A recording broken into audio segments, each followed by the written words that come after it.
यहाँ पे डिस्कस करेंगे जो टेस्ट नंबर यहाँ पर 5 रहेगा, ठीक है। विजन आइज का टेस्ट नंबर 5 रहेगा, तो उसको डिस्कस कर लेंगे। इसका टेस्ट कोड है 4130, राइट। तो क्या प्रीलिम्स 2024 के लिए इंपॉर्टेंट है, ठीक है। जितने भी टेस्ट सीरीज चल रही है सब प्रीलिम्स की टेस्ट सीरीज के लिए, जो प्रीलिम्स एग्जाम है उसके लिए चल रही है, ठीक है। तो यहाँ से देखते हैं क्या यहाँ पर टेस्ट रहेगा, क्वेश्चन नंबर क्या रहेगा जी। ये टेस्ट 5वां है, राइट। ये टेस्ट आपका एंशियंट हिस्ट्री, जो आपका प्राचीन भारत है, ठीक है, और आपका मध्यकालीन भारत, उससे रिलेटेड यहाँ पर सब क्वेश्चन यहाँ पर मिलेंगे, ठीक है। तो स्टार्ट करते हैं अपने आप पहला पार्ट को। पार्ट 1 में आपका 50 क्वेश्चन और पार्ट 1 में आपके 50 क्वेश्चन हो जाएंगे। तो पार्ट 1 पार्ट 2 के हिसाब से मैं कराऊंगा। पहला क्वेश्चन है हड़प्पा प्रौद्योगिकी और शिल्प के संदर्भ में, जो हड़प्पा प्रौद्योगिकी है और शिल्प के संदर्भ में निम्नलिखित कथनों पर विचार करना है, ठीक है। पहला क्वेश्चन यहाँ पर स्टेटमेंट, हड़प्पाई लोग हथियार बनाने के लिए केवल लोहे का इस्तेमाल करते थे, ठीक है। जो हड़प्पाई लोग थे हथियार बनाने के लिए केवल लोहे का इस्तेमाल करते थे, पहला स्टेटमेंट ये बोल रहा है। जबकि क्या उन लोगों ने लोहा उस टाइम पे देखा भी नहीं था, ये तो बिल्कुल गलत हो जाएगा। तो जहाँ जहाँ पर पहला होगा उसको हम स्टेटमेंट के हिसाब से काट देंगे, ये काट देंगे, ये काट देंगे। आपको पता होगा कि आंसर हमारा 2-3 होगा, क्योंकि पहला जहाँ जहाँ हमने काट दिया। फिर भी देख लेते हैं स्टेटमेंट सेकंड, हड़प्पाई लोग नाव बनाने का कार्य करते थे। जो हड़प्पाई लोग थे क्या है, नाव बनाने का कार्य करते थे, ठीक है। जो सेकंड स्टेटमेंट है ये सही है, क्योंकि वे क्या है मिट्टी के मुहरे बनाते थे, मिट्टी की मूर्तियाँ बनाते थे, और महत्वपूर्ण शिल्पकार भी थे, है ना। स्वर्णकार थे, चांदी सोना बहुमूल्य के जो रत्न हैं वो भी सब बनाते थे, राइट। वो क्या चांदी जो थी अफगानिस्तान से, जो और जो रत्न है दक्षिण भारत से यहाँ पर क्या है हड़प्पाई जो कारीगर थे वो इनका निर्माण करते थे। तो ये आपको पता होना चाहिए भी चीज़। लोग कुम्हार के चौक के बारे में भी जानते थे। तो 2-3 हमारा सही हो जाएगा यहाँ से, तो 20 का आंसर हो जाएगा। सेकंड क्वेश्चन, 17वीं शताब्दी के दौरान 2 भाई मदन्ना और अकन्ना निम्नलिखित में से किस राज्य के अंतर्गत प्रमुख राजनीतिज्ञ के रूप में उभरे थे, ठीक है। इंपॉर्टेंट है। तो करेक्ट आंसर आपका हो जाएगा यहाँ पर गोलकुंडा सल्तनत, ठीक है। क्या हो जाएगा, गोलकुंडा सल्तनत। जो मदन्ना और जो अकन्ना थे, ठीक है, ये 2 ब्राह्मण भाई थे। क्या थे, ये 2 ब्राह्मण भाई थे, जो 17वीं शताब्दी में गोलकुंडा सल्तनत के अंतिम 2 जो दशक थे उसमें प्रमुखता से यहाँ पर उभरे थे, राइट। उस समय के गोलकुंडा का सुल्तान कौन था, ये भी पूछ सकता है कि उस समय गोलकुंडा का सुल्तान कौन था। तो अबुल हसन कुतुब शाह, जो 1626 से 72 1626 से 1672 ईस्वी तक यहाँ पर था। उसने औरंगजेब के सबसे बड़े पुत्र राजकुमार मोहम्मद जो सुल्तान था उसके निकाह हेतु अपनी पुत्री देकर 1657 में मुगलों के साथ यह शांति खरीदी थी, ठीक है। तो आपको ये याद रखना है, गोलकुंडा इसका आंसर होगा। थर्ड क्वेश्चन है प्राचीन भारत के संदर्भ निम्नलिखित कथनों पर विचार करना है। इसमें पुस्तकों में से कौन सी पुस्तक भारत के बारे में वर्णन करती है। पहला है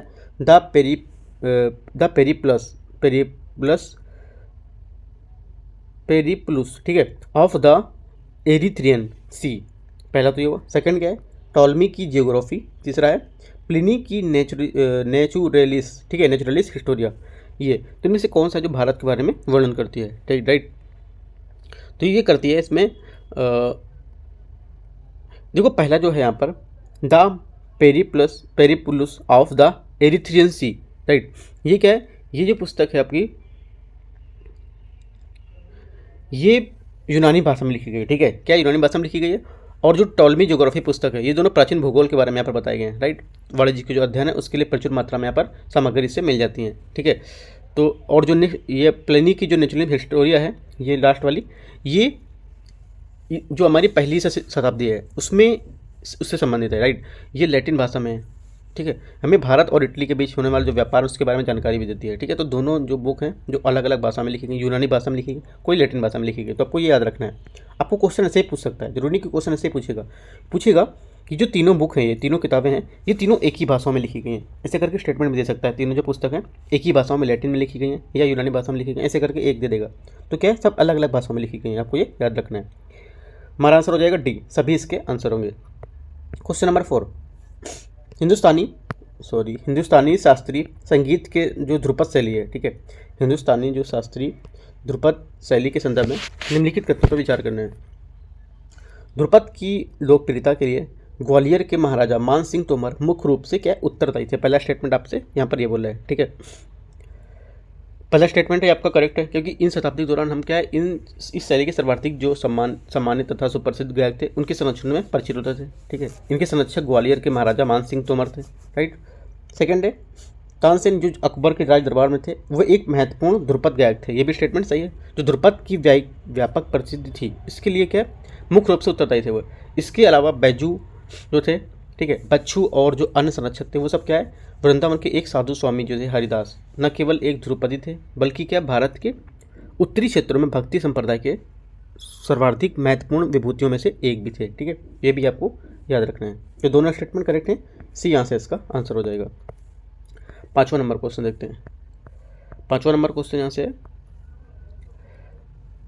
वैशेषिक दार्शनिक प्रणाली, जो वैशेषिक दार्शनिक प्रणाली है उसके संदर्भ में आपको विचार करना है। पहला, यह घोषणा करती है कि मोक्ष ब्राह्मण की परमाणु प्रकृति और आत्मा की इसी भिन्नता को पूरी तरह से पहचानने पर निर्भर करती है। ठीक है, ये घोषणा करती है कि मोक्ष ब्राह्मण की जो परमाणु प्रकृति और आत्मा से इसकी विभिन्नता को पूरी तरह से पहचानने पर निर्भर करता है। पहला स्टेटमेंट आपका यहाँ से ये बोल रहा है 5वें नंबर में। ठीक है, और पहला स्टेटमेंट आपका करेक्ट भी है। क्यों करेक्ट है? क्योंकि जो यहाँ पर बोल रहा है, इस प्रकार के वैशेषिक जो प्रणाली है पदार्थ और आत्मा या द्वैतवाद को मानती है और घोषणा करती है कि वह मोक्ष ब्राह्मण की परमाणु प्रकृति की और आत्मा इसकी विभिन्नता को पूरी तरह से पहचानने पर निर्भर करती है। तो इसलिए हमारा पहला गलत सही हो जाएगा। ठीक है, फर्स्ट करेक्ट हो जाएगा। सेकंड क्या है, ये अवयवों को 3 तत्वों भूमि, जल और वायु में कठोरता से वर्गीकृत करता है। सेकंड स्टेटमेंट आपका गलत हो जाएगा। ये दार्शनिक प्रणाली विभिन्न प्रकार की मौलिक चीज़ों जैसे अंतर करने के लिए होती हैं, ना कि इनको कठोर वर्गीकृत करने के लिए। ठीक है, ये क्या है, इनके बीच का अंतर निकालना, जैसे कि इनके 5 तत्व पृथ्वी, जल, वायु, अग्नि, ईथर। ठीक है, और ये सब क्या, इसमें क्या बोला है, ये 3 तत्व बोला, वो भी गलत है। और आपका जो भूमि, जल, वायु, उसके अलावा क्या भी है, उसके अलावा आपका ईथर, अग्नि, राइट, ये भी है। तो यहाँ पर ये सेकंड गलत हो जाएगा। तो ओनली 1 यहाँ पर करेक्ट होगा। तो ओनली 1 ए हमारा यहाँ से आंसर हो जाएगा। अगला क्या है, 6वां नंबर क्वेश्चन, 7 वाहनों के संदर्भ में निम्नलिखित कथनों पर विचार करना है। ठीक है, 7 वाहन। पहला है, 7 वाहन जो हैं उन्होंने ब्राह्मण को कर मुक्त जो ग्राम दान था वो देने की प्रथा आरंभ की थी। जो ब्राह्मण थे उनको कर मुक्त ग्राम दान देने की यहाँ पर प्रथा आरंभ की थी।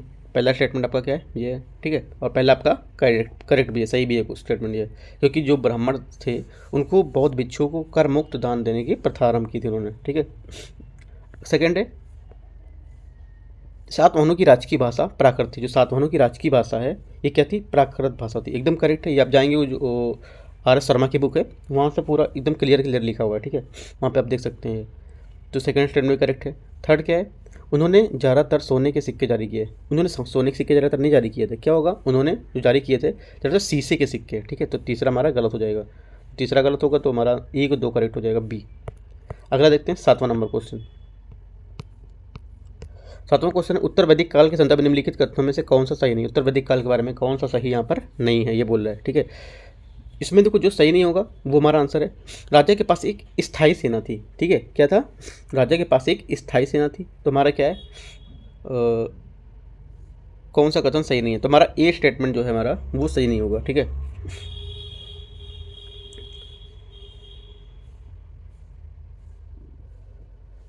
अगला देखते हैं।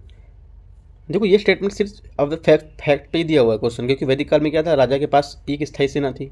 इसमें कौन सही नहीं, तो राजा के पास स्थायी सेना यहाँ पर नहीं थी। ठीक है, तो आपको ये पता होना चाहिए कि जो हमारा उत्तर वैदिक काल था ये क्या बता रहा था। ठीक है, जो उत्तर वैदिक काल था उसमें क्या, यज्ञ दान के रूप में गाय जो थी, गाय के साथ साथ सोना, कपड़ा, घोड़े, ये सब भी यहाँ पर कभी कभी पुरोहित को यहाँ पर दिए जाते थे। ठीक है, उन मांग लेते थे। यज्ञ की दक्षिणा जो होती भूमिदान, वो उत्तर की जो प्रथा है, उत्तर जो हमारी वैदिक की उसमें प्रचलित या नहीं हुई थी यज्ञ की प्रथा। ठीक है, ये भी आपको पता होना चाहिए।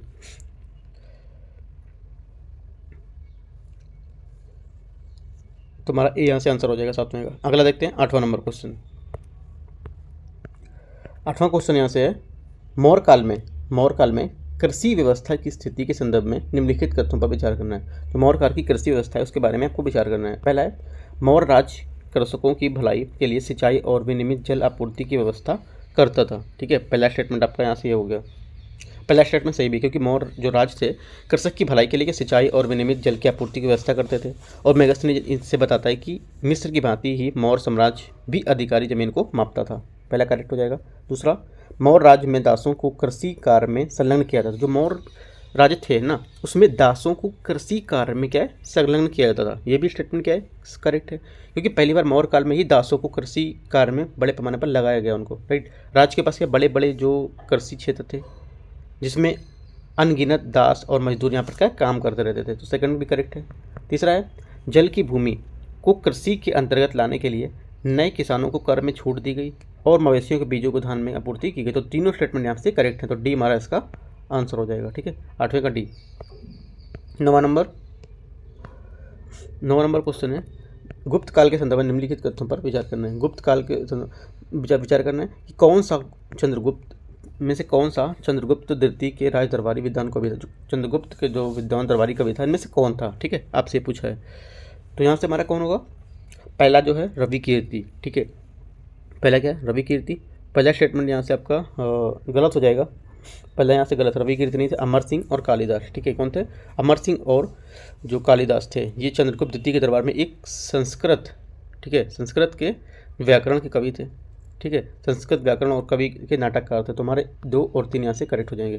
ठीक है, रवि कीर्ति कौन थे, रवि कीर्ति चालुक्य राजा जो पुलकेशिन द्वितीय थे उसके दरबारी कवि थे, पुलकेशिन द्वितीय के दरबारी कवि थे, रवि कीर्ति नहीं होगा। तो ओनली 2, 3 बी आंसर हो जाएगा। 10वां नंबर देखते हैं, जैन धर्म के संदर्भ में निम्नलिखित कथनों पर विचार करना है। जैन धर्म के बारे में, इसने देवताओं को अस्तित्व को अस्वीकार कर दिया, जो देवताओं थे उसके अस्तित्व के क्या है, अस्वीकार कर दिया। ठीक है, तो पहला स्टेटमेंट हमारा क्या हो जाएगा, यहाँ से गलत हो जाएगा, क्योंकि जैन धर्म में क्या देवताओं के अस्तित्व को स्वीकार किया गया है, ना कि अस्वीकार, पहला गलत हो जाएगा।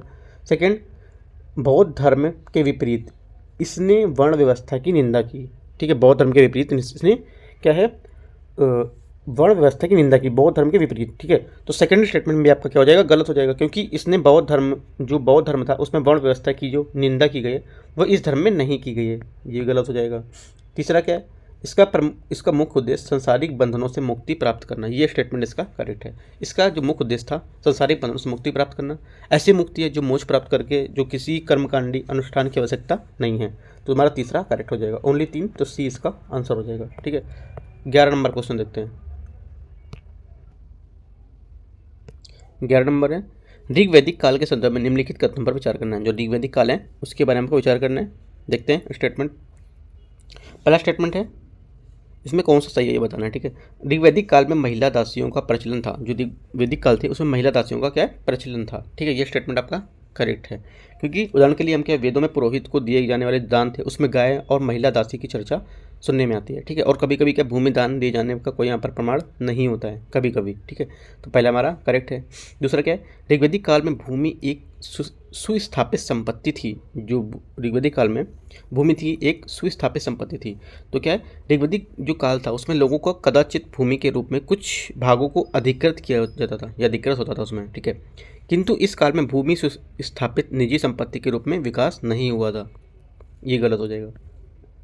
थर्ड स्टेटमेंट है, ऋग्वैदिक काल में बाल विवाह व्यापक रूप से प्रचलन था, तो गलत है ये। ऋग्वैदिक काल में नियोग प्रथा एवं विधवा विवाह का प्रचलन था, ना कि बाल विवाह का, तो ये गलत हो जाएगा। ओनली 1 यहाँ से करेक्ट होगा, ए। ठीक है, 11 का क्या हो जाएगा, ए। 12 नंबर क्वेश्चन देखते हैं, ऐद्रीय गीतात्मक यह नृत्य रूप दैव एवं मानव उद्दांत और लौकिकता को छूता है, प्रेम व उत्साह का एक नृत्य है, यह उच्च शैली की नृत्य है और जो कुछ मात्रा में शास्त्रीय नाट्य शास्त्र तथा अभिनय दर्पण पर आधारित है। इसकी अभिव्यक्ति की तकनीकियाँ 2 आधारभूत मुद्राओं चौक एवं त्रिभंग के समान निर्मित होती हैं। तो ये पूरी बात बता रहा है, ये बोल रहा है कि ये जो परिच्छेद है निम्नलिखित में से किस नृत्य की शैली की बात कर रहा है। ठीक है, किस नृत्य शैली की यहाँ पर ये बात कर रहा है। ठीक है, तो किसकी बात कर रहा है आपको यहाँ पर ये बताना है। ये बात कर रहा है ओडिसी नृत्य की। ठीक है, ओडिसी नृत्य की बात कर रहा है, क्यों, क्योंकि यहाँ पर ऐन्द्रीय और गीतात्मक ओडिसी नृत्य के रूप में दैव जो एवं मानव उद्दांत का लौकिकता प्रेम से उत्साह भरा हुआ नृत्य होता है। ठीक है, तो ये मैंने आपको यहाँ बताइए, कुछ पॉइंट आपको देख के पता चल जाएगा। ठीक है, ओडिसी नृत्य क्या, तो एक उच्च शैली का नृत्य होता है और कुछ मात्रा में ये शास्त्रीय नृत्य जो नृत्य होता है उसके अभिनय दर्पण पर आधारित होता है। ठीक है, इसकी जो क्या है अभिव्यक्ति होती है, तकनीकियाँ के आधारभूत जो मुद्राएं होती हैं वो क्या चौक त्रिभंग के समान निर्मित होती हैं, ये आपको पता होना चाहिए। तो सी इसका आंसर हो जाएगा 12 का। अगला देखते हैं 13 नंबर क्वेश्चन 13, उपग्रह इंटरनेट या अंतरिक्ष आधारित इंटरनेट के संदर्भ में निम्नलिखित कथनों पर विचार करना है। अंतरिक्ष आधारित इंटरनेट के लिए उपग्रहों को निम्न भूकक्षा एलईओ जिसको बोलते हैं, ठीक है, और भू स्थैतिक कक्षा दोनों में स्थापित यहाँ पर किया जा सकता है। 13 में ये बोल रहा है। ठीक है, तो पहला स्टेटमेंट क्या है, करेक्ट बोला है, पहला स्टेटमेंट आपका सही है यहाँ से। ठीक है, दूसरा स्टेटमेंट है दूसरा यहाँ से डीटीएच के प्रसारण के विपरीत ये एक दो तरफा संचार है। ठीक है, क्या है? दो तरफा संचार है। सेकंड स्टेटमेंट भी आपका करेक्ट है, क्योंकि सैटेलाइट आधारित इंटरनेट और सैटेलाइट टीवी डीटीएच के बीच प्रमुख अंतर है ये, क्योंकि डीटीएच के विपरीत सैटेलाइट इंटरनेट एक दो तरफा होता है। तो ये भी करेक्ट है, ये भी करेक्ट है। तीसरा, स्टार लिंक या भूस्थैथिक उपग्रह आधारित इंटरनेट का एक क्या है? उदाहरण है। ठीक है, तो तीसरा स्टेटमेंट यहाँ से आपका गलत हो जाएगा। ठीक है, तीसरा स्टेटमेंट जो है वो यहाँ से गलत हो जाएगा, क्योंकि यहाँ पूछ रहा है जो स्टारलिंक है भूस्थैतिक उपग्रह आधारित इंटरनेट का एक उदाहरण है, तो ये गलत होगा। स्टारलिंक दुनिया का पहला सबसे बड़ा जो उपग्रह है, उपग्रह समूह होता है। ठीक है, उपग्रह समूह होता है जो streaming, online gaming, video call या अन्य का समर्थन करने में सक्षम या ब्रॉडबैंड इंटरनेट प्रदान करने के लिए निम्न भूकक्षा का प्रयोग करता है। क्या होता है? ये निम्न भूकक्षा का यहाँ पर प्रयोग करता है, तो यहाँ पर ये इसका आंसर हो जाएगा। ठीक है, तो यहाँ से ये गलत हो जाएगा, थर्ड नंबर। अगला देखते हैं, तो हमारा 1-2 करेक्ट है, 1-2 ए आंसर यहाँ से हो जाएगा इसका 13 का। 14 नंबर, 14 है 1958। ठीक है, 1958 में प्राचीन स्मारक तथा पुरातत्वीय स्थल अवशेष अधिनियम के संदर्भ में निम्नलिखित कथनों पर विचार करना है। यह अधिनियम पुरातत्विक खनन को विनियमित करता है और रूपकृति एवं नक्काशियों के संरक्षण पर ध्यान देता है। ठीक है, ये बोल रहा है पहला स्टेटमेंट यहाँ से। दूसरा स्टेटमेंट क्या है? 1958 में, 1958 का जो आपका AMASR जो आपका अधिनियम है, जैसे कि मैंने आपको बताया 1958 का अधिनियम, उसके अनुसार पुरातत्विक स्थल से एक ऐसा अभिप्रेत है जिसमें ऐतिहासिक या पुरातत्विक महत्व के ऐसे जो भ्रगावशेष हैं या परिशेष हैं वो शामिल हैं जो कम से कम 1000 वर्षों से विद्यमान है।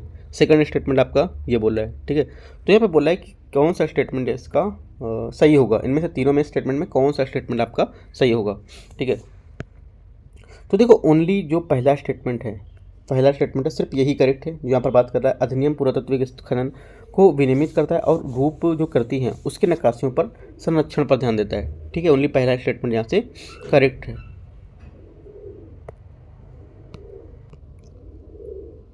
ठीक है, पहला सही है। यहाँ पर देखो ये बताता है जो है ये जो अधिनियम 1958 में पारित किया गया। ठीक है, ये पुरातत्विक उत्खनन के विनियमन जो रूप करती हैं इसकी, ठीक है, उनकी नक्काशी है और ऐसी वस्तु हैं जो संरक्षण के लिए इनका प्रावधान करती हैं, तो उसका यहाँ पर देख रेख करता है। ठीक है, और क्या 1958 के जो मूल अधिनियम है उससे प्राचीन स्मारक से कोई संरचना या रचना या स्मारक या कोई स्तूप है, ये सब क्या है? कोई गुफा है, तो ये सब एक इसमें ऐतिहासिक पुरातत्विक जो कलात्मक रुचि है उसका एक यहाँ पर जो कम से कम क्या 100 वर्षों तक विद्वान है, तो उसके यहाँ पर इसके लिए यहाँ पर क्या माना जाता है। ठीक है, 100 वर्षों से विद्वान हो उसके लिए। राइट, तो हमारा पहला स्टेटमेंट यहाँ से ओनली करेक्ट होगा।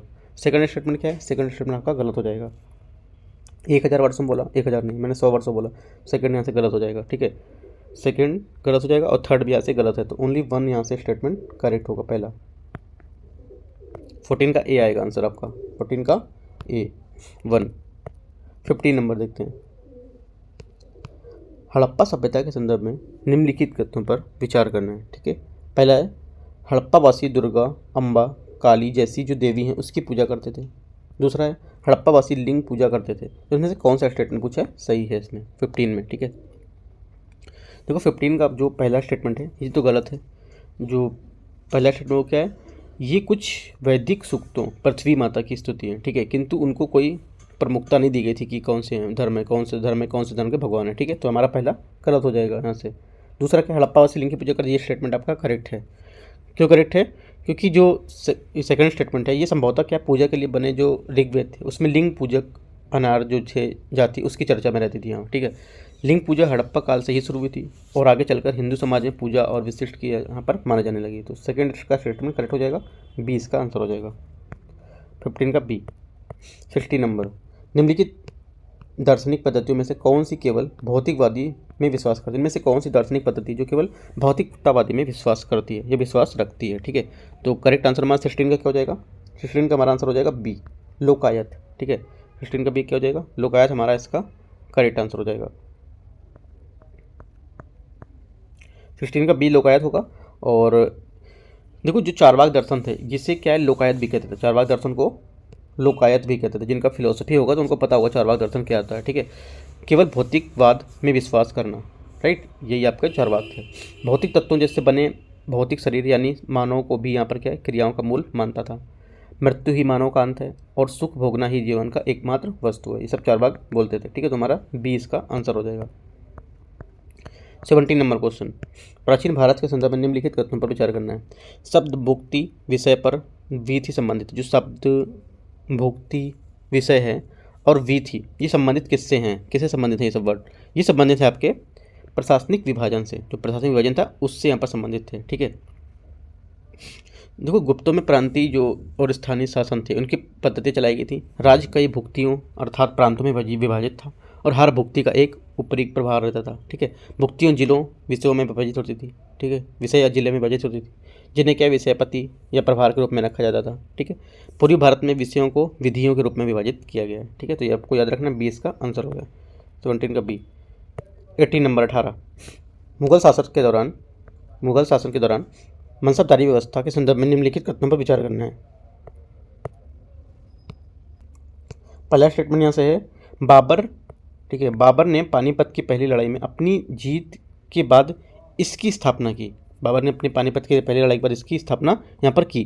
तो यहाँ पर जो स्टेटमेंट है, ये स्टेटमेंट आपका पहला स्टेटमेंट यहाँ से आपका गलत हो जाएगा। ठीक है, पहला स्टेटमेंट क्या होगा यहाँ से आपका गलत होगा, क्योंकि मनसबदारी व्यवस्था भारत में मुगलों द्वारा विकसित एक अनूठी प्रशासनिक व्यवस्था थी। इसे मुगल सम्राट अकबर ने शासन के काल के जो 19वें वर्ष था उसमें आरंभ किया था, ना कि इसके। तो पहला गलत हो जाएगा। इस प्रणाली के तहत मनसबदारों को अपना निजी सैन्य बल बनाए रखना पड़ता था। ये स्टेटमेंट आपका क्या करेक्ट हो जाएगा, क्योंकि जो मनसबदार थे ये संबद्ध नहीं थे। ठीक है, इन मनसबदारों को अपना निजी सैन्य बल बनाए रखना पड़ता था। किसी मनसबदार को सवार रैंक या जात के हिसाब से उसे घुड़सवार की संख्या मिलती थी, जैसे 100 घुड़सवार दिए, किसी को 200 दिए। ठीक है, तो इस टाइप से यहाँ पर इनको बनाए रखना पड़ता है। सेकंड स्टेटमेंट करेक्ट है। तीसरा है, मनसबदार के वेतन रुपयों में निश्चित किए जाते थे और उन्हें जागीर देकर भुगतान किया जाता था। ये भी स्टेटमेंट इसका करेक्ट है। तीसरा स्टेटमेंट करेक्ट है।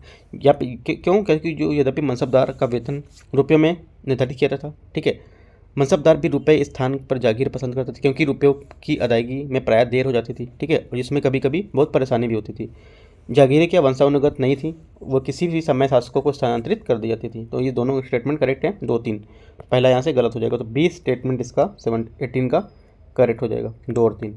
19 नंबर देखते हैं, स्टार्टअप 20। ठीक है, स्टार्टअप 20 इंगेजमेंट ग्रुप प्रायः किसके संदर्भ में सुर्खियों में रहा है? ठीक है, किसके संदर्भ में रहा है? तो हमारा करेक्ट आंसर हो जाएगा 19 का डी, G20। ठीक है, ये जो मैं आपको बता रहा हूँ हिस्ट्री का एंशिएंट जो आपका बताया प्राचीन और मध्यकालीन भारत, वो तो है ही, प्लस इसके साथ आपका करंट के भी क्वेश्चन देखने को मिलेंगे, जैसे कि आपको ये करंट का क्वेश्चन देखने को मिला। ठीक है, तो स्टार्टअप 20 जो आपका एंगेजमेंट ग्रुप है किसके लिए न्यूज़ में रहता है? G20, जो अभी हाल में मीटिंग हुई है, तो आप किसके लिए क्वेश्चन पूछ सकता है ऐसा। ठीक है, आपको याद रखना है।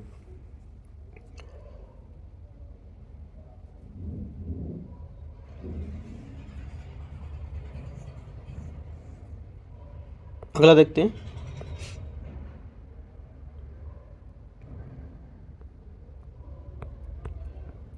19 हो गया। 20 नंबर देखते हैं। 20 नंबर क्वेश्चन यहाँ से,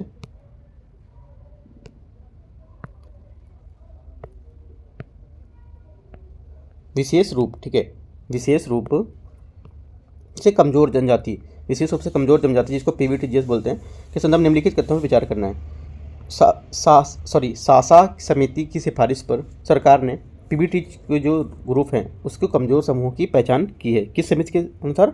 सासा समिति। ठीक है, तो पहला स्टेटमेंट हमारा यहाँ से गलत हो जाएगा। ठीक है, पहला स्टेटमेंट क्या है यहाँ से गलत है हमारा, क्योंकि 1973 में ढेबर जो आयोग था उसने अलग श्रेणी में यहाँ पर आदिम जो वासी थे उनके बनाया था। ठीक है, ना कि सासा समिति, जो गलत हो जाएगा। दूसरा क्या है, जो PVTGS की पहचान है उनमें मानदंड घटती या स्थिर जनसंख्या की प्रौद्योगिकी के पूर्व स्तर यहाँ पर शामिल होता है। सेकंड स्टेटमेंट आपका करेक्ट होगा यहाँ से। ठीक है, सेकंड करेक्ट होगा, क्योंकि सेकंड यहाँ पर देखो आपका इसलिए करेक्ट होगा क्योंकि यहाँ पर जो घटती स्थिर जनसंख्या है वो बनी रहती है, आर्थिक पिछड़ापन बना रहता है, साक्षरता का निम्न स्तर भी रहता है यहाँ पर, राइट। प्रौद्योगिकी के जो यहाँ पर पूर्व कृषि स्तर है वो, ये सब क्या है, भारत सरकार द्वारा निम्नलिखित मानदंड इसकी पहचान के यहाँ पर बता सकते हैं। तो सेकंड करेक्ट है। थर्ड क्या है, कथोड़ी, जरवा और कोरग के इसके जो PVTGS के उदाहरण है। ठीक है, तो ये तीसरा स्टेटमेंट है, ये भी आपका करेक्ट है। जो आपको चोलानाइकल, ठीक है, चोलानाइकल होता है, ये केरल में है। कथोड़ी गुजरात में, जारवा अंडमान निकोबार में, कोरम कर्नाटक, ये सब क्या है, ये सब इसकी जो प्यूबिलिटीज की हैं ग्रुप हैं होते हैं, ठीक है, एक तरह से इनकी जातियाँ या पहचान बताते हैं इनको, ठीक है। तो हमारे 2 और 3 करेक्ट हैं, बी 20 का आंसर हो जाएगा, 20 का बी, ठीक है। अगला है 21 नंबर क्वेश्चन। 21 क्वेश्चन है, भारतीय इतिहास के संदर्भ में खुद कास्ट और पाही कास्ट शब्दों का प्रयोग किसमें किया गया है? खुद पास और पाही पास ये किया गया है किसानों के लिए, ठीक है। किसके लिए किया गया? ये किसानों के लिए किया गया। मुगल काल में भारतीय फारसी किसान के लिए समान तौर पर जो रैयत है या बहुवचन जिसको रियाया बोलते हैं या मुजरियान शब्द का यहाँ पर इस्तेमाल करते थे। साथ ही नहीं किसान या आसानी से सबसे मिलते जुलते थे, ठीक है। 17वीं शताब्दी में इसे 2 प्रकार के किसानों को उल्लेख करते हैं, खुद कास्ट और पही कास्ट। किस शताब्दी? 17वीं शताब्दी में। आपको याद रखना है, ये भी पूछ सकते हैं कि किस शताब्दी में ये जो प्रकार के वर्ड किसानों के लिए यूज करते थे, इसके 17वीं शताब्दी में, ठीक है। हमारा आंसर क्या हो जाएगा? डी। 22वां नंबर क्वेश्चन देखते हैं। रुद्रदामन प्रथम के संदर्भ में निम्नलिखित कथनों पर विचार करना है, ठीक है। यद्यपि यहाँ पे देखो पहला स्टेटमेंट है, उसने किसान, ठीक है, उसने कठियावाड़ के अर्ध शुष्क क्षेत्र में सुदर्शन झील पुनरुद्धार के लिए यहाँ पर कार्य किया, राइट। पहला स्टेटमेंट क्या है? यहाँ से गलत हो जाएगा, पहला स्टेटमेंट आपका करेक्ट हो जाएगा, क्योंकि क्या ये बोला है कठियावाड़ जो अर्ध शुष्क क्षेत्र है उसके सुदर्शन झील का पुनरुद्धार कराया, एकदम करेक्ट है ये। सेकंड, उसने विशुद्ध संस्कृत में पहला जो बृहद आपका शिलालेख है वो जारी किया, ये भी स्टेटमेंट क्या है? सेकंड स्टेटमेंट, ये भी करेक्ट है, ठीक है, क्योंकि रुद्रदामन संस्कृत का बड़ा प्रेमी था, ठीक है। वह विदेशी था जो भारत में बस गया और उसने विश्व संस्कृत में पहला शिलालेख जारी भी किया, दोनों करेक्ट है। तीसरा, कहा जाता है कि शासकीय शासनकाल के दौरान सेंट थॉमस ईसाई धर्म के प्रचार के लिए भारत आया था, ठीक है। तीसरा स्टेटमेंट है गलत हो जाएगा। ऐसा कहा जाता है कि जो पार्थियन था राजा गोंड फर्नीज, उसके शासनकाल के दौरान सेंट थॉमस ईसाई धर्म के प्रचार के लिए भारत आया था, ठीक है। तो ये होगा न कि सेंट थॉमस। तो तीसरा हमारा गलत हो जाएगा। ऐसे 1 और 2 करेक्ट है, तो 20 का आंसर हो जाएगा। 23 नंबर देखते हैं। 23 क्वेश्चन है, यहाँ पे देखो लेखक दिए हैं और यहाँ पे साहित्य दिए हैं, मैच करना है। विशाख दत्त, बाण भट्ट, बिल्हड़, ठीक है। तो मैच करते हैं, इसको देखते हैं। देखो पहला यहाँ पे होगा आपका कौटिल्य, इसमें बोला है विशाख दत्त का क्या है? मुद्रा राक्षस, तो करेक्ट है, ठीक है। बाण भट्ट का होगा हर्षचरित्र, बिल्हड़ का विक्रमांक देव चरित्र। तो तीनों स्टेटमेंट सही हैं, ठीक है, तीनों इसकी साहित्य हैं, तो हमारा टी यहाँ से इसका आंसर हो जाएगा, ठीक है। अगला क्या 24 नंबर, भारत के प्रागैतिहासिक काल के संदर्भ में गर्त आवास मुख्य रूप से संबंध था। जो गर्त आवास था प्रागैतिहासिक काल में वो किससे संबंधित था, किससे संबंध रखता था वो, ठीक है। तो हमारा यहाँ से आंसर होगा बुर्ज होम से संबंध रखता है, ठीक है। बुर्ज होम कश्मीर में नवपाषाणकालीन एक महत्वपूर्ण बस्ती है, ठीक है। नवपाषाण काल के लोग यहाँ क्या एक पठार पर बने गर्त के निवास करते थे, संभवतः शिकार और मछली पकड़ने के लिए यहाँ पर ये कार्य करते थे। जो नवपाषाण काल है इसकी तरह गर्त आवास में मालिकों की कब्र या पालतू पशु कुत्ते दफनाने की प्रथा थी, ठीक है। किसी अन्य भाग में यहाँ पे ये नहीं मिलती थी। बुर्ज होम का प्रारंभिक काल लगभग 2400 ईस्वी पूर्व है। हमारे यहाँ से बी स्टेटमेंट इसलिए करेक्ट हो जाएगा। अगला देखते हैं 25वां नंबर क्वेश्चन।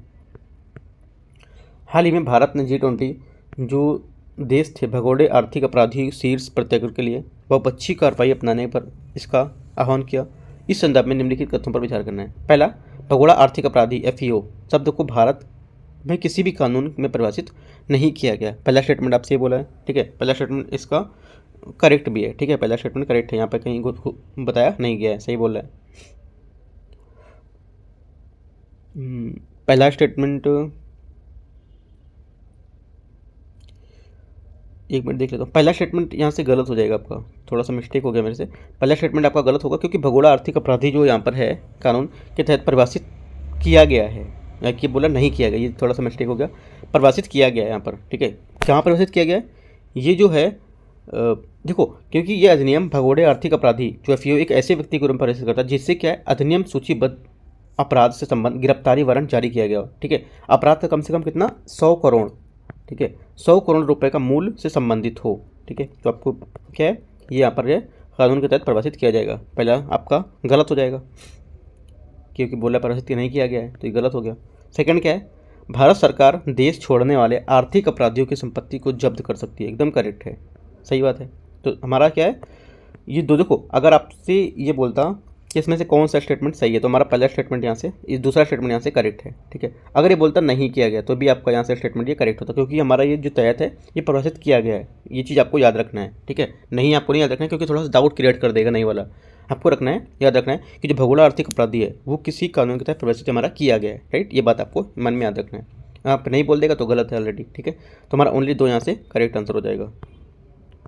यहाँ पे देखो, जो भी क्वेश्चन में नहीं दिया होता है वो थोड़ा सा आप अच्छे से रीड किया कीजिए क्वेश्चन, क्योंकि वहीं से आप पॉइंट जो आपको आते हैं के बाद भी पॉइंट यहाँ पे क्वेश्चन गलत हो जाता है।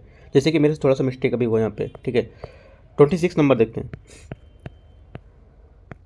26 है, गुप्त काल की जो न्यायिक व्यवस्था है उसके संदर्भ में निम्नलिखित कथनों पर विचार करना है। जो गुप्त काल की न्यायिक व्यवस्था के बारे में विचार करना है। इस अवधि के दौरान दीवानी और आपराधिक जो विधि थे उसको स्पष्ट रूप से परिभाषित और सीमांकित यहाँ पर किया गया है, ठीक है। पहला स्टेटमेंट क्या है, करेक्ट है। दूसरा, विधियाँ वर्णभेद पर आधारित थी। जो विधियाँ थी क्या है, वर्णभेद पर आधारित थी, ठीक है। ये भी स्टेटमेंट करेक्ट है, क्योंकि इस काल में विधियाँ वर्णभेद पर आधारित थी और राजा की कर्तव्य विधि की रक्षा करना होता था, ठीक है। राजा क्या है, ब्राह्मण जो पुजारी थे उनकी मदद से अपने जो मामले थे उनकी सुनवाई करते थे, तो दूसरा भी करेक्ट हो जाएगा। तीसरा, कारीगरों व्यापारियों की श्रेणियाँ स्वनिर्मित विधियों द्वारा यहाँ पर शासित होती थी। जो तीसरा स्टेटमेंट है वो भी करेक्ट है, क्योंकि जो कारीगर थे या स्थापित जो इनके व्यापारिक थे उनकी जो श्रेणियाँ थी वो स्वनिर्मित होती थी, ठीक है। वैशाली और इलाहाबाद के जो निकट जो भीटा था वो प्राप्त जो गुप्तकालीन मुहर थी उसको इंगित करती थी, राइट। तो हमारा तीनों स्टेटमेंट करेक्ट हो जाएगा, तो हमारा बी यहाँ से आंसर हो जाएगा। 27 निम्नलिखित में से कौन सा कथन सीलबंद कवर, ठीक है।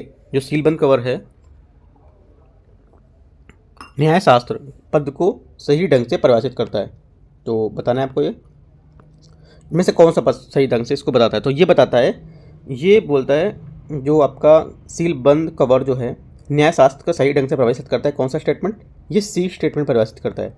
ये उच्चतम न्यायालय और कभी कभी अधीनस्थ न्यायालयों द्वारा सरकारी एजेंसियों से सीलबंद लिफाफों में जानकारी मांगने के लिए उपयोग की जाने वाली प्रथा है, जिसे केवल न्यायाधीश द्वारा ही एक्सेस किया जा सकता है, ठीक है। किसके द्वारा, सिर्फ न्यायाधीश के द्वारा ही एक्सेस किया जा सकता है। तो हमारा ओनली सी स्टेटमेंट यहाँ से करेक्ट होगा, ठीक है, ओनली सी। अगला देखते हैं, 28 नंबर क्वेश्चन है, मुगल साम्राज्य में आने वाले विभिन्न विदेशी व्यक्तियों के संदर्भ में निम्नलिखित कथनों पर विचार करना है। इसमें जो मुगल जो साम्राज्य था उसमें आने वाले विभिन्न जो विदेशी थे उनके बारे में क्या है आपको यहाँ पर बताना है, विचार करना है, देखना क्या है कौन सा स्टेटमेंट करेक्ट होगा कौन सा नहीं, ठीक है। 28 में पहला स्टेटमेंट यहाँ से है, एंटोनियो मोंसेरेट, ठीक है। जो एंटोनियो मोंसेरेट एक पुर्तगाली पादरी था जिसे अकबर को ईसाई धर्म में परिवर्तित करने के लिए मुगल दरबार में भेजा गया था। पहला स्टेटमेंट क्या है, पहला स्टेटमेंट यहाँ से आपका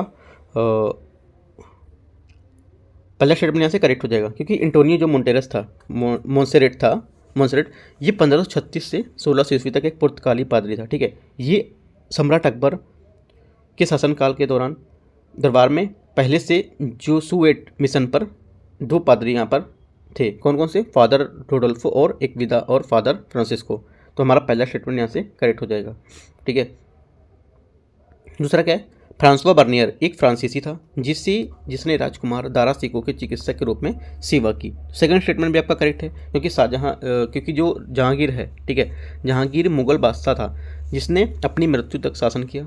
इस प्रकार उसका शासनकाल फ्रांसवा बर्नियर भारत के आगमन से पूर्व था, तो सेकंड भी करेक्ट है। थर्ड क्या है, सर टॉमस रो एक अंग्रेज राजनयिक था जो ब्रिटिश ईस्ट इंडिया कंपनी के लिए व्यापारिक अधिकार प्राप्त करने हेतु सम्राट शाहजहां के दरबार में आया था। तीसरा स्टेटमेंट आपका गलत हो जाएगा। जो सर टॉमस रो था, ठीक है, ये एक अंग्रेज राजनयिक था। क्या है, अंग्रेज राजनयिक था।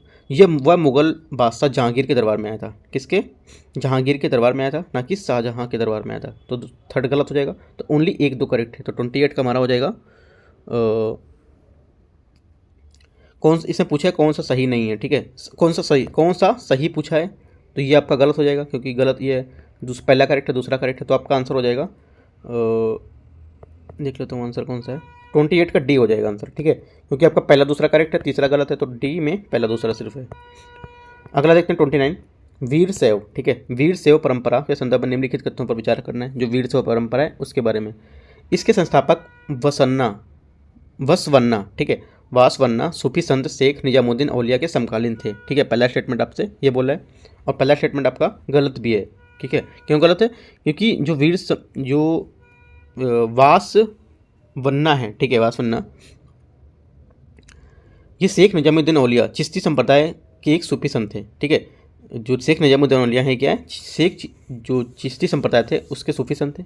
इस प्रकार वह क्या 13वीं और 14वीं शताब्दी में 14वीं शताब्दी के थे, और वह जो बसवन्ना थे वो समकालीन इनके नहीं थे। ठीक है, समकालीन थे बोले, इनके समकालीन यहाँ पर नहीं थे। ठीक है, सेकंड क्या है, इस परंपरा का मानना है कि प्रत्येक भक्त को भगवान शिव के विलीन होने से पूर्व पुनर्जन्म के अनेक चक्रों से गुजरना पड़ता है। तो सेकंड स्टेटमेंट क्या है, सेकंड स्टेटमेंट गलत है, क्योंकि लिंगायतों का यह मानना था कि मृत्यु के बाद भक्त शिव में विलीन हो जाएंगे। ठीक है, तो ये स्टेटमेंट आपका गलत हो जाएगा, विलीन हो जाएंगे और ये इस संसार में पुनः नहीं लौटेंगे। राइट, इनसे गुजरना पड़ता है ये बोल रहे हैं, तो ये गलत हो जाएगा सेकंड भी। तीसरा क्या है, वीर शैववाद ने मूर्ति पूजा का समर्थन नहीं किया था। जो वीर शैववाद थे उन्होंने मूर्ति पूजा का जो समर्थन था वो नहीं किया था। करेक्ट है, सही बात बोल रहा है, उन्होंने समर्थन इसका नहीं किया था। तो ओनली 3 इसका आंसर होगा सी।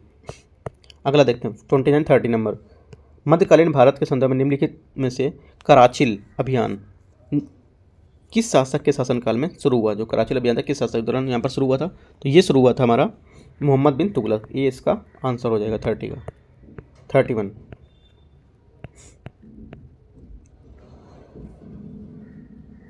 31 है शिक्षा कल्प व्याकरण निरुक्त छंद और ज्योतिष को निम्नलिखित में से किस एक के अंतर्गत वर्गीकृत यहाँ पर किया गया है? तो किसके अंतर्गत वर्गीकृत किया गया? ये किया गया वर्गीकृत साहित्य, वैदिक साहित्य। ठीक है, ए नंबर वेदांग। जो आपको वैदिक साहित्य है ये आपको वेदांग के अंतर्गत। ठीक है, वेदों में उचित समझ है उसके लिए 6 वेदांग हैं, जैसे कि वेदों के अंग विकसित किए गए, जैसे कि यहाँ पर बताया गया शिक्षा कल्प व्याकरण निरुक्त छंद। ठीक है, और ज्योतिष। तो हमारा वेदांग इसका करेक्ट आंसर हो जाएगा। अगला क्या है 32। निम्नलिखित कथनों पर विचार करना है। अष्टाध्यायी पतंजलि द्वारा लिखी गई थी। जो अष्टाध्यायी थी किसके द्वारा लिखी गई थी? पतंजलि के द्वारा लिखी गई थी। यह पहला स्टेटमेंट आपसे ये बोल रहा है। ठीक है, गलत है पहला स्टेटमेंट, क्योंकि जो अष्टाध्यायी थे, ठीक है, अष्टाध्यायी के लेखक कौन थे? अष्टाध्यायी के लेखक देखो, 2री शताब्दी में जो पतंजलि द्वारा लिखित महाभाष्य था व्याकरण क्षेत्र में, उत्कृष्ट था। ये पाणिनि के अष्टाध्यायी पर लिखी गई थी। ठीक है, तो पहला स्टेटमेंट हमारा गलत हो जाएगा। दूसरा क्या है, सर्ववर्मन थे नामक एक महान ख्याति उन्होंने जो प्राप्त विद्वान था उसके कांतंत्र व्याकरण की रचना की। ठीक है, कांतंत्र व्याकरण की रचना की। तो हमारा जो सेकंड स्टेटमेंट है यहाँ से सेकंड स्टेटमेंट आपका करेक्ट हो जाएगा, क्योंकि हाल में सातवाहन शासक ने एक प्रतिष्ठित जो दरबारी थे, ठीक है, सर्ववर्मन ने कांतंत्र जो व्याकरण थी उसकी रचना की थी। तो सेकंड करेक्ट हो जाएगा। थर्ड, हाल में संस्कृत एक महान काव्य जो कृति थी उसकी गाथा को सरस्वती की रचना की गई थी। यहाँ तीसरा स्टेटमेंट जो है वो गलत है, क्योंकि हाल में जो प्राकृत भाषा थी उसमें महान काव्य कृति गाथा सरस्वती की रचना की गई थी। तो तीसरा हमारा गलत हो जाएगा, प्राकृत भाषा में, ना कि संस्कृत। तो आपका पहला और तीसरा गलत है, ओनली 2 करेक्ट होगा, बी आंसर हो जाएगा। ठीक है, 32 बी। 33 देखते हैं। प्राय सुर्खियों में रहने वाली छठी आकलन रिपोर्ट जो ARC 6 है, ये प्रकाशित की गई है? किसके द्वारा प्रकाशित की गई रिपोर्ट ये?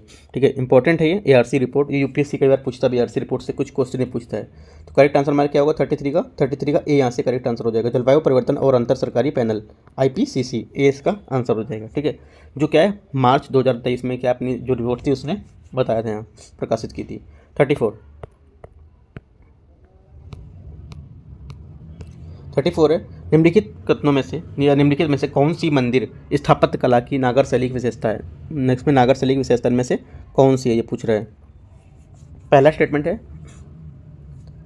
संपूर्ण मंदिर में एक पत्थर के चबूतरे पर निर्मित होता है। ठीक है, जो हमारा मंदिर होता है पूरा एक चबूतरे पर ही निर्मित होता है। ये स्टेटमेंट आपका करेक्ट है पहला। दूसरा क्या है, मंदिर एक विशाल 4 दीवारी से घिरा होता है। जो मंदिर हमारा वो 4 दीवारी से क्या है घिरा होता है। सेकंड स्टेटमेंट जो आपका रहेगा यहाँ से सेकंड स्टेटमेंट आपका यहाँ से गलत हो जाएगा।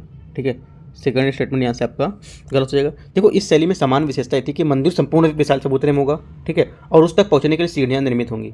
इन मंदिरों में दक्षिण भारतीय जो आपकी द्रविड़ शैली है उसके विपरीत कोई 4 दीवारी या दरवाजे नहीं होते हैं। ठीक है, हालांकि आरंभिक जो मंदिर हैं उसमें सिर्फ एक मीनार या शिखर निर्मित होते हैं। ठीक है, एक मीनार या शिखर निर्मित होते हैं,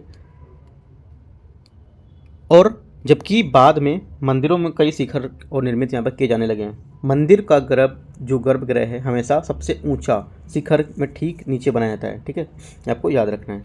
तो हमारा इसको देखते हुए हमारा आंसर क्या हो जाएगा? हमारा आंसर पहला सही है, दूसरा गलत हो जाएगा, तीसरा आपका करेक्ट हो जाएगा, जो चौथा है ये आपका यहाँ से गलत हो जाएगा। ठीक है,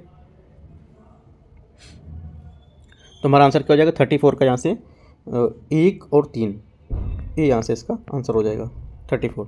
35 देखते हैं। 35 है पारंपरिक रंगमंच। ठीक है, पारंपरिक रंगमंच भवाई के संदर्भ में निम्नलिखित कथनों पर विचार करना है। इस कला का मुख्य केंद्र कच्छ और कठियावाड़ है। इस कला का मुख्य केंद्र क्या था? कच्छ और कठियावाड़ था। तो पहला स्टेटमेंट यहाँ से आपका करेक्ट हो जाएगा, सही बोल रहा है। दूसरा, इसमें वाद्य यंत्र के रूप में केवल तबला और बांसुरी का प्रयोग किया जाता था। इसमें तबला बांसुरी के अलावा और भी थे, कौन कौन से? आपके तबला बांसुरी, आपके रबाब जिसको बोलते थे रबाब, ठीक है, रबाब, और क्या है सारंगी, मंजीरा, ठीक है, भंगुल, ये सब यहाँ पर और प्रयोग करते थे। तो ये केवल ये नहीं करते थे, तो ये गलत हो जाएगा, ये सही है और ये गलत हो। तीसरा, करते ये भी थे लेकिन और भी करते, ये बोलता है केवल इन्हीं जो को करते थे, ऐसा नहीं है, और भी करते थे। तीसरा है इस कला में भक्ति और रूमानी भावनाओं का दुर्लभ समन्वय होता था। ठीक है, तो क्या होता था? दुर्लभ समन्वय होता था। तो ये भी स्टेटमेंट हमारा करेक्ट है। तो 1 और 3 करेक्ट है, 1 और 3 मतलब सी, इसका आंसर हो जाएगा 35। 36 नंबर देखते हैं। गुर्जर प्रतिहार साम्राज्य के विघटन के साथ, जो गुर्जर प्रतिहार साम्राज्य के विघटन के साथ उत्तर भारत में कई राजपूत राज्य अस्तित्व में आए। निम्नलिखित में से कौन से राजपूत राजवंश हैं? इनमें से कौन से राजपूत राजवंश हैं आपको ये बताना है। ठीक है, तो देखो इनमें से कौन से हैं देखते हैं। कन्नौज के गढ़वाल, ये भी हैं। मालवा के परमार हैं। अजमेर के चौहान हैं। ठीक है, कलचुरी हैं और आपके बुंदेलखंड के चंदेल हैं। तो ये सब क्या हैं? गुर्जर प्रतिहार साम्राज्य के विघटन के साथ उत्तर भारत के कई जो राजपूत राज्य थे वो अस्तित्व में आए थे, ये इसके राजवंश थे। तो हमारे सभी इसके आंसर हो जाएंगे, डी इसका आंसर है 36 का डी। 37, भारतीय मध्यकालीन इतिहास के दौरान मुजरियान आमतौर पर क्या थे? जो मुजरियान थे आमतौर पर ये क्या थे आपसे पूछा है 37 में। ठीक है, तो ये थे काश्तकार किसान। जो मुजरियान थे काश्तकार किसान होते थे। ठीक है, मुगल काल के दौरान जो मुजरियान पद का इस्तेमाल ऐसे काश्तकार किसानों को वर्णन करने के लिए किया जाता था जो आमतौर पर उच्च पद या भू राजस्व का भुगतान करते थे। तो बी हमारा आंसर हो जाएगा।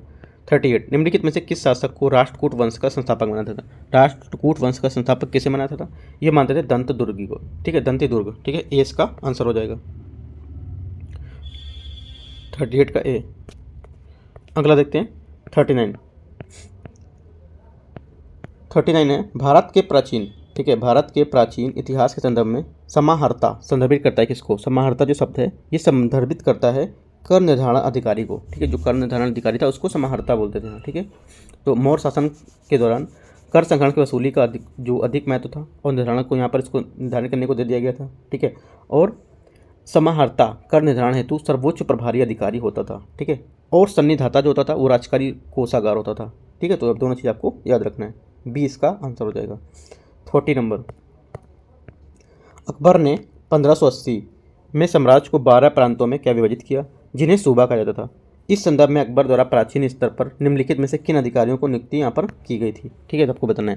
तो किससे की गई थी? ये की गई थी बक्सी। ठीक है, पहला तो बक्सी और दूसरा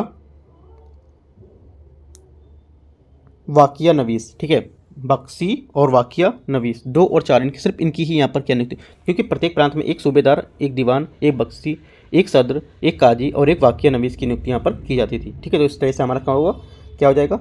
एक आपका बक्सी हो गया, एक वाकिया नवीस हो गया। अगर यहाँ पे बोलता एक काजी, ठीक है, या मतलब है, और बोलता एक दीवान, तो ये सब क्या हमारे सही होते हैं। एक सूबेदार यहाँ पे ये नहीं पूछे गए, तो हमारे क्या होगा? बक्सी और वाकिया नवीस। तो 2 और 4 हमारे करेक्ट हो जाएंगे, सी। ठीक है, एक बार फिर से बता देता हूँ कौन कौन से नियुक्त किए गए, आप लिख सकते हैं इसमें। प्रत्येक प्रांत में एक सूबेदार, ठीक है, एक दीवान, एक बक्सी, एक सद्र, एक काजी, एक वाकिया नवीस यहाँ पर की नियुक्ति की जाती थी। ये आपको याद रखना है। ठीक है, 41 देखते हैं। ये कुछ जो पॉइंट बता रहा हूँ सिर्फ 2 इसमें है, तो अब बाकी जो 3-4 बचे हैं वो आप लिख सकते हैं अलग से, और वही पूछ सकता है क्वेश्चन में। 41, बीजापुर के गोल गुंबद के संदर्भ में निम्नलिखित कथनों पर विचार करना है। जो बीजापुर का गोल गुंबद है उसके बारे में विचार करना है। पहला स्टेटमेंट है यहाँ पर, यह मोहम्मद आदिल शाह का मकबरा है। किसका? ये मोहम्मद आदिल शाह का मकबरा है। पहला स्टेटमेंट एकदम करेक्ट है। ये बीजापुर आदिल शाह राजवंश में बना राजवंश का मकबरा था, क्योंकि 1489 से 1686 के दौरान इसमें 7वें सुल्तान मोहम्मद आदिल शाह 1626 जिनका कार्यकाल था 1626 से 1656 का, उनका ये मकबरा है। ठीक है, सेकंड, ये स्मारक दीवार विहीन है तथा ये बाहर और अंदर दोनों तरफ से गोलाकार है। सेकंड स्टेटमेंट आपका यहाँ से गलत हो जाएगा। ठीक है, ये गुंबद एक विशाल वर्गाकार है, ना कि एक ये बोला दीवार विहीन है। ठीक है, ये एक वर्गाकार भवन है। इस पर एक गोलाकार ड्रम निर्मित है। ये एक ड्रम पर एक शानदार गुंबद टिका हुआ है, जिसके कारण उसे यह नाम दिया गया, जिसकी एक बाहरी दिशा जो वर्गाकार आकार की है, ना कि गोल। ठीक है, तो हमारा सेकंड गलत हो जाएगा, ओनली वन यहाँ से करेक्ट, तो ए इसका आंसर हो जाएगा 41। 42 नंबर देखते हैं। प्रोजेक्ट एलोरा के संदर्भ में निम्नलिखित कथनों पर विचार करना है। ये संस्कृति मंत्रालय की एक पहल है। ठीक है, पहला स्टेटमेंट गलत है, भारतीय भाषाओं को ऑनलाइन उपलब्ध कराना और इन्हें संरक्षित करना। ठीक है, ये स्टेटमेंट आपका करेक्ट है।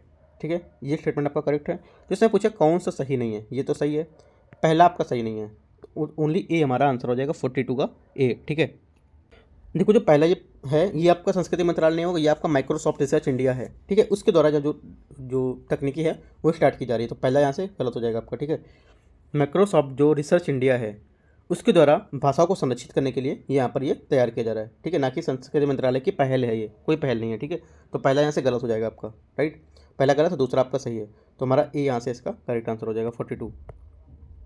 अगला देखते हैं 43 नंबर क्वेश्चन। 43 क्वेश्चन है,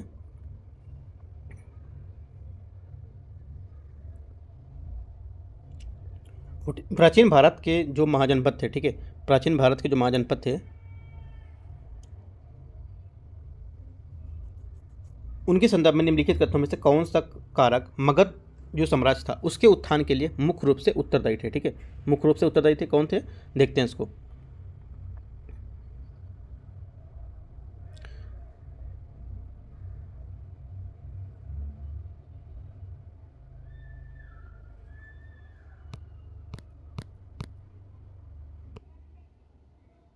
पहला स्टेटमेंट है लौह खदानों जो खदान थे उनकी उपलब्धता। ठीक है, लौह खदानों की उपलब्धता पहला स्टेटमेंट। दूसरा है सेना में हाथियों का उपयोग, तो ये दोनों स्टेटमेंट यहाँ से करेक्ट हो जाएंगे, क्योंकि लौह युग में जो क्या मगध और इसकी जो भौगोलिक स्थिति थी इनकी क्या है, इनको यहाँ पर इस स्थिति में लाभ मिला था, क्योंकि लोहे और का जो समृद्ध भंडार था और जागीरों के समीप यहाँ पर इनके क्षेत्र में ही स्थित थे। ठीक है, राजगीर मगध में प्रारंभिक इसकी राजधानी भी थी, राइट, दोनों स्टेटमेंट यहाँ से करेक्ट हो जाएंगे इसके। थर्ड है मगध समाज का रूढ़िवादी चरित्र, जो मगध समाज था उसका जो रूढ़िवादी चरित्र था, ये स्टेटमेंट हमारा तीसरा जो गलत हो जाएगा 43 का जो थर्ड स्टेटमेंट है ये यहाँ से गलत हो जाएगा। ठीक है, तो ओनली 1 और 2 यहाँ से करेक्ट होगा, तो ए यहाँ से क्या है 43 का आंसर हो जाएगा। ठीक है, 43 का ए।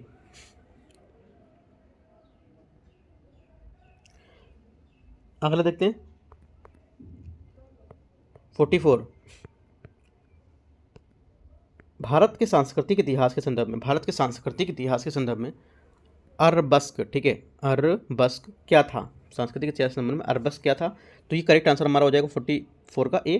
कलात्मक सजावट का एक रूप था ये। ठीक है, जो हमारा अरबस्क था, अरबस्क ये कलात्मक सजावट का रूप था, वह सतह पर क्या लयबद्ध रैखिक पैटर्न के आधार पर ये अलंकृत किया जाता था। साथ ही क्या इसमें अन्य आकृतियों के साथ पत्तियाँ, लताएं, उस जो सीधी रेखाएं थी वो सब इसके माध्यम से सजावट का कार्य करती थी। ठीक है, तो हमारा करेक्ट आंसर ए हो जाएगा। अगला देखते हैं 45। निम्नलिखित प्राचीन ग्रंथों में से किसकी रचना कालिदास द्वारा नहीं की गई थी, किसकी रचना कालिदास द्वारा नहीं की गई थी, ये नहीं की गई थी शिशुपाल वधम, कुमार संभवम की गई थी, विक्रमम सर्वम से की थी, अभिज्ञान संबंधम की थी, तो ये विशु जो पाल वधम था इसकी रचना यहाँ पर ये नहीं की गई थी। अन्य प्रतिष्ठित कवि जैसे कि भारवी, ठीक है, किरातार्जुनियम, ये किरात और अर्जुन की कथा थी, राइट, और माघ ने इन शिशु जो पाल वधम था शिशुपाल की हत्या की रचना की थी। ठीक है, तो आपको ये याद रखना है।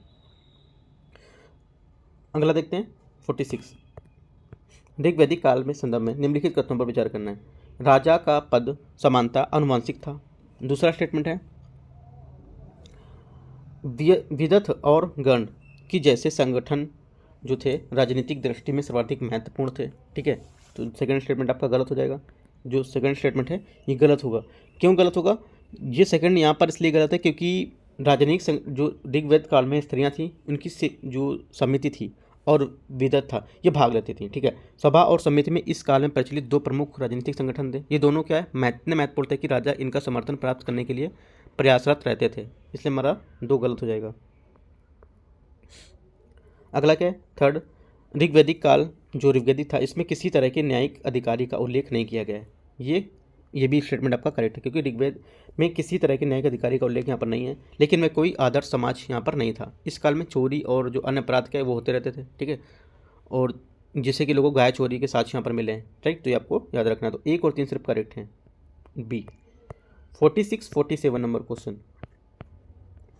निम्नलिखित तत्वों में से कौन सा कर्नाटक संगीत का रूप नहीं है? इनमें से कर्नाटक संगीत का रूप इनमें से कौन सा नहीं है?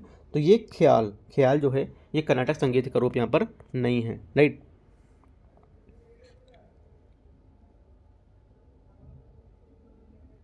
अगला देखते हैं 48 नंबर क्वेश्चन। देखो इसमें इस कला के बारे में पूछा है, ये कला, ठीक है, इस कला के बारे में पूछा है।